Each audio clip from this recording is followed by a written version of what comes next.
ঈদ মুবারক।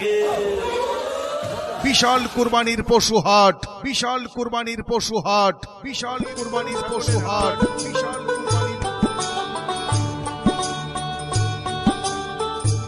আচ্ছা, ঈদ যে চলে আসলো, তোমার তো কোনো চিন্তাই নেই দেখছি। আরে চিন্তা নেই মানে কিসের চিন্তার কথা বলছো? আরে গরু ছাগল কিনতে হবে না? আরে ও নিয়ে তোমার ভাবতে হবে না। আরে কেন কেন? আরে বাংলাদেশের সব থেকে বড় কোরবানির পশু হাট বসেছে। তা কোথায়? হাসাইল বানারী বহুমুখী উচ্চ বিদ্যালয় মাঠ প্রাঙ্গণে। তাই নাকি? ওই যে হাসাইল বানারী পদ্মার পাড়ে হাট বসেছে? আরে হ্যাঁ হ্যাঁ, তবে আর বলছি কি, বাংলাদেশের সব থেকে বড় হাট। আচ্ছা, ওই হাটে কি কি সুবিধা আছে? আরে সব রকম সুবিধা আছে। ওই হাটে রয়েছে সার্বক্ষণিক নিরাপত্তার ব্যবস্থা, থাকা খাওয়ার সুব্যবস্থা, এছাড়াও পশু ডাক্তার দ্বারা পরীক্ষা নিরীক্ষা করে গরু ছাগল ক্রয় বিক্রয় করছে। তাই নাকি?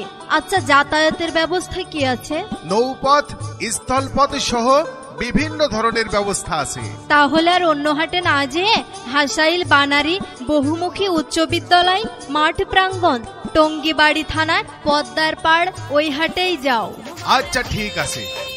উক্ত হাটে ক্রেতা বিক্রেতা ভাইদের সার্বিক নিরাপত্তা সহ থাকা খাওয়ার সুব্যবস্থা রয়েছে। পশু ডাক্তার দ্বারা পরীক্ষা নিরীক্ষা করে গরু ছাগল ক্রয় বিক্রয় করা হচ্ছে।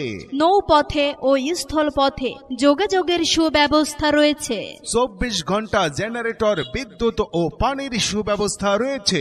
জাল টাকা চিহ্নিত করার জন্য রয়েছে ডিজিটাল মেশিন। কুরবানির গরু ছাগলের হাটে সার্বক্ষণিক নিরাপত্তা এবং নিজস্ব ভলেন্টিয়ার সহ বিভিন্ন ধরনের আইন শৃঙ্খলার ব্যবস্থা রয়েছে। ইজারাদার অসিত, প্রধান শিক্ষক, বানারী বহুমুখী উচ্চ বিদ্যালয়। সার্বিক সহযোগিতায় হাট পরিচালনা কমিটি ও এলাকাবাসী। পরিচালনায় হাকিম সর্দার। উক্ত হাটে আপনারা সবাই আমন্ত্রিত। বিশাল কুরবানির পশু হাট, বিশাল কুরবানির পশু হাট, বিশাল কুরবানির পশু হাট।